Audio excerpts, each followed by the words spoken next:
bandiraɓe sehlaɓe heɗotoɓe radio jowol sare jaam hira moon hannde ko ñalawma altini 3 lewru mars hitande ujunnaji ɗiɗi e nogas e joyyi habruji moon e ɗemgal pulaar habruji men états-unis puɗɗoɗen ko toon to maison blanche tunnede kadi ko yettoton hono kanko Donald Trump o wawi kadi wiide wonde ko ene wayno ko ñalawma talata janggo tarifaji ɗi o haalno ɗum noon ko ɓeydude frais won kala produit ji gumorto toon to Mexico e Canada ɗum no wi ko janggo fuddoto ma en ƴeew kadi hono ɗeɗe leyɗele kañumen ko jaabi habruji men international ko ɓuri hewde ne wayno ko jokkodiral hakkude états-unis e Ukraine ɗum noon hono kanko Donald Trump yamiri kala kaɓirɗe walla kala balɗe paanoɗe toon to Ukraine taw gumiɗo to états-unis ɗi cuwano yettade Ukraine yo dartine mbasa yettade toon ma en jaa toon to Gabon hono kanko gardiɗo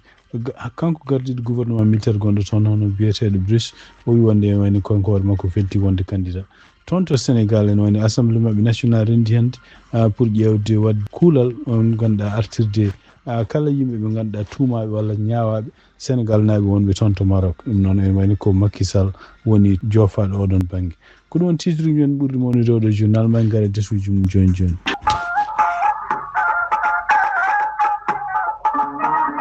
haade men nadde habruji d'abord ko fate korko siftinde on tan ko oɗo jamma hannde woni jamma nayaɓo naafila ko fate hitande ujunnaji ɗiɗi e nogas joyyi ɗum noon e wayno ko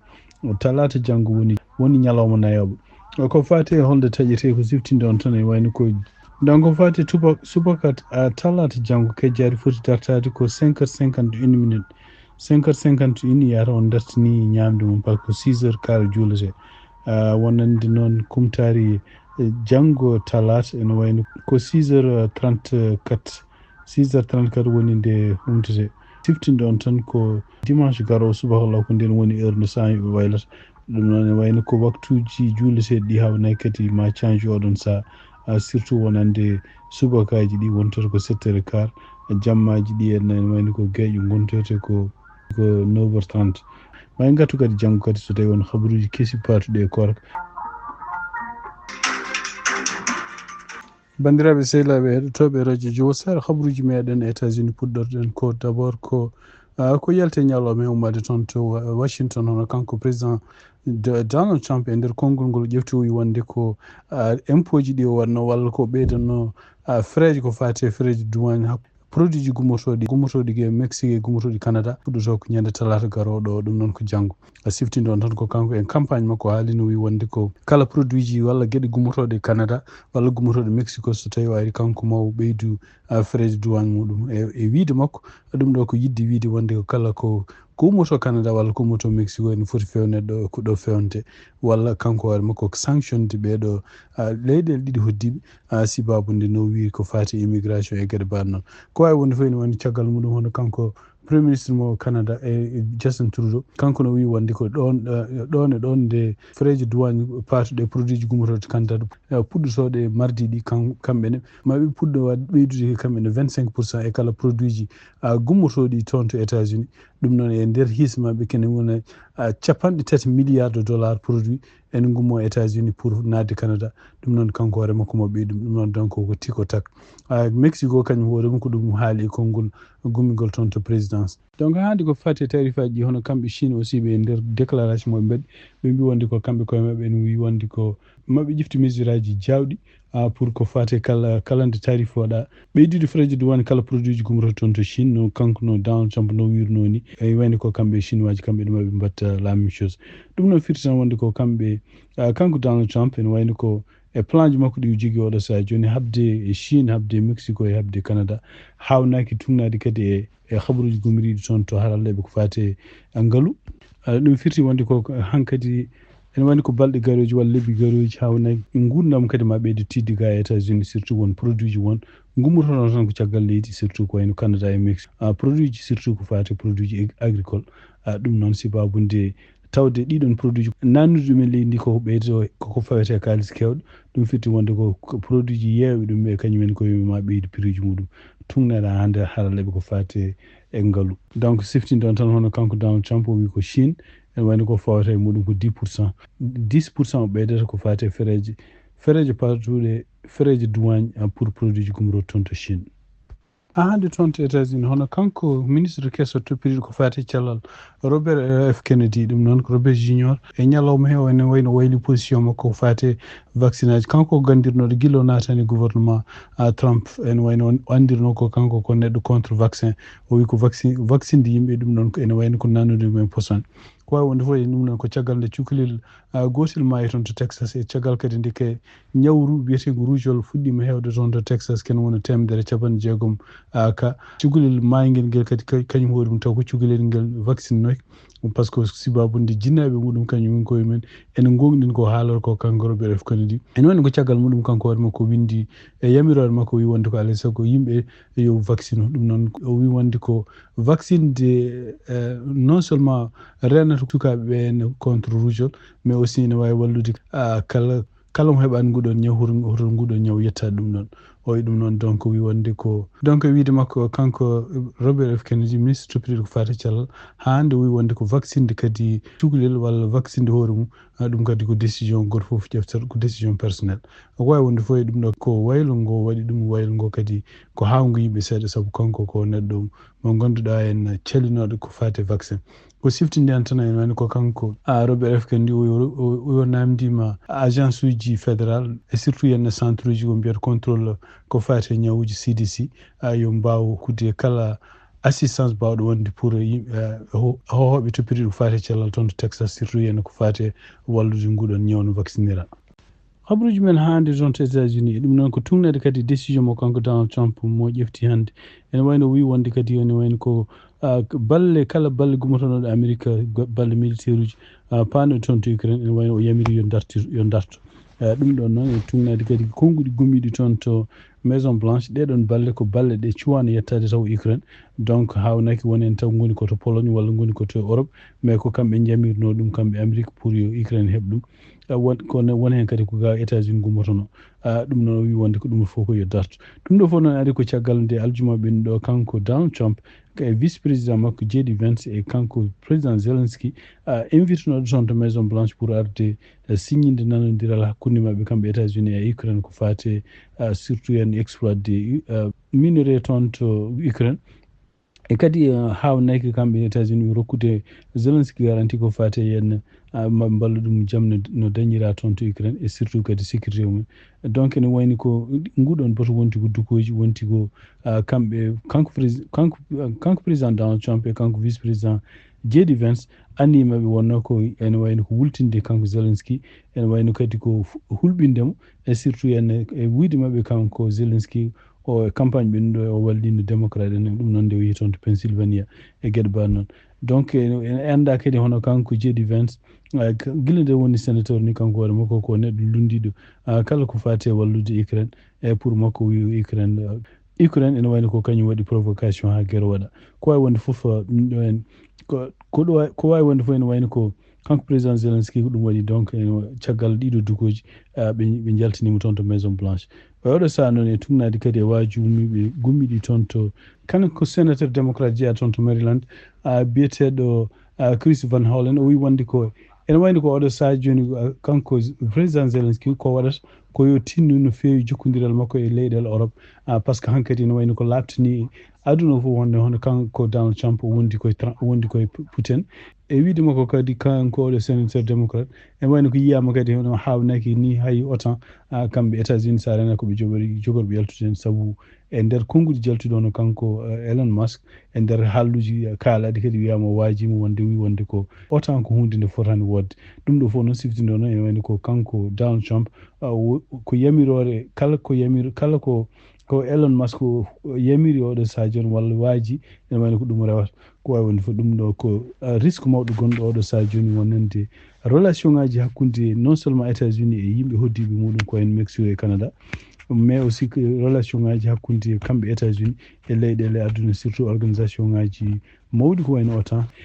firti wonde ko kamɓe États-Unis hankkadi ɓe jiiɗi ko jiiɗa dépendude hay goto ɓe jiiɗa jokkodirde hay goto ɓe jiiɗi ko kala sehilameɓe wiyeteɓe alliéji wonnoɓe ɗon ittude ɗum ɗon ɗum noon o ene wayno ko sibabunde haalluji sibabunde kanko Donald Trump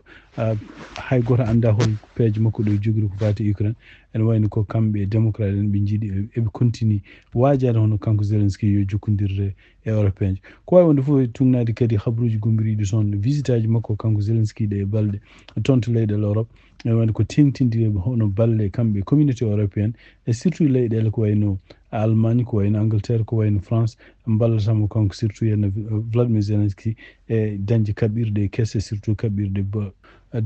défendude ko leydi makko contre missile aji gummototo toon to Russie ko wawi wonde fof ene wayno ko oɗo saha joni ko ɗamina tan ko hakkude kamɓe États-Unis e kamɓe Ukraine ene wayno ko jokkodiral diplomatique koko jowru bonde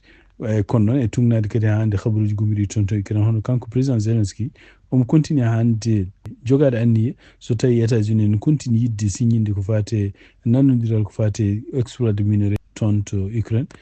kanko mo paari ɗum ɗon kono wawa signide ɗum noon so tawi heɓani garantie ko fate jamno dañira toon to Ukraine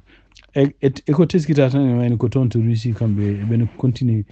fedde oɗo événement ko mbiyata ɗum événement ɗum noon ko dukoji jaltuɗi toon to Maison Blanche hakkude kanko Donald Trump vice président makko contre Volodymyr Zelensky ɗum ɗo fof ko hunde nde ganduɗa kamɓe Russie naɓe oɗo saha joni ɓe mbi wonde ko ɗum ɗo kadi firti wonde ko Amérique ko joni faami hol position ngaji mabɓe e ɗum noon e wayno ko Amérique wonani jingganaɓe kono noon ko joni andi ko woni gonga ko e ɗum noon ko hunde nde ganduɗa kamɓe guila ministre mabɓe des affaires étrangères ha e ministre uji mabɓe ko fate défense e ha e makko ha konngol gomilgol toon to Kremlin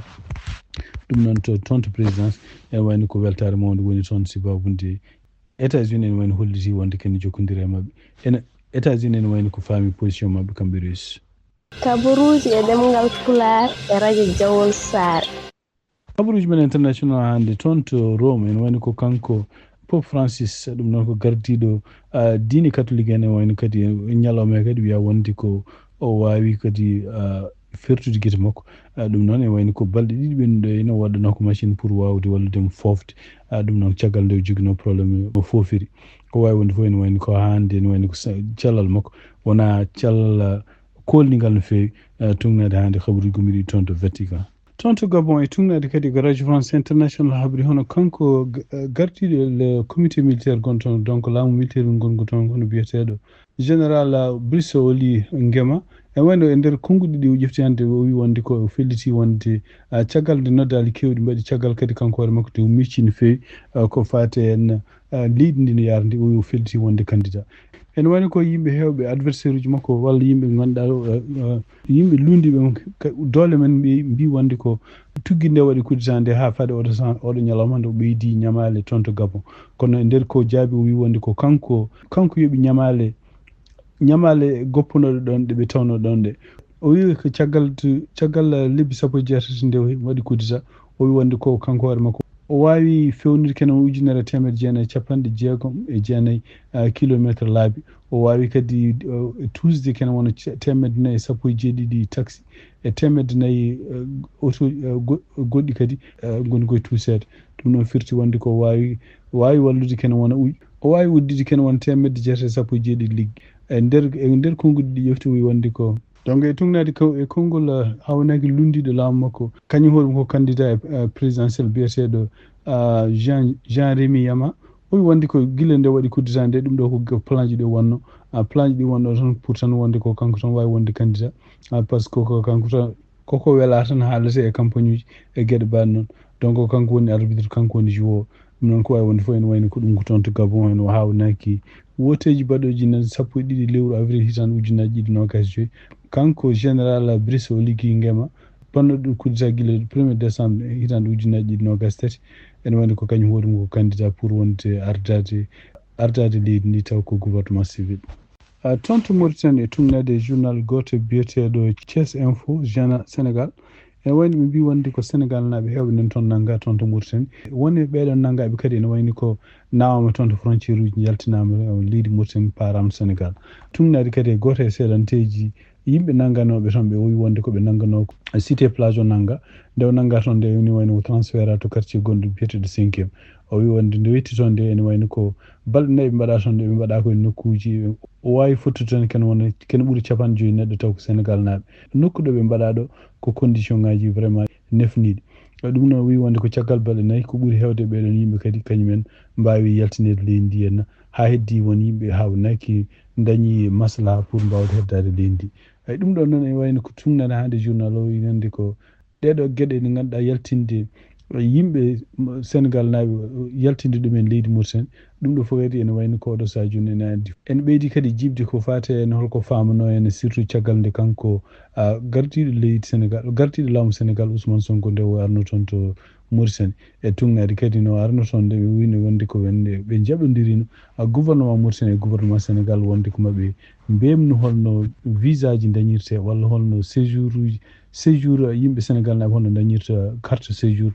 toon to Mauritanie kono e wayno ko oɗo saha joni laamu Mauritanie umunade ñaññude ɗeɗo balɗe ha kene nangga yimɓe ha kene yaltina ɗumen leydi ndi e no nanguirta ɗumen ni ɗum ɗo kadi ko hunde addi sikitare mawde wonande hawnaki hol jokkodiral moƴƴal gongal hakkude leydi Mauritanie e leydi Sénégal. Habaruji men international cakkitorɗen ko toon to Sénégal e tugnade kadi ko journal biyeteɗo Sénégal windi hono kamɓe assemblée national mo Sénégal ene wayno ɓe mbawi rendude oɗo ñalawma hande altine tati lewru mars hitande ujunaje ɗiɗi nogas joyyi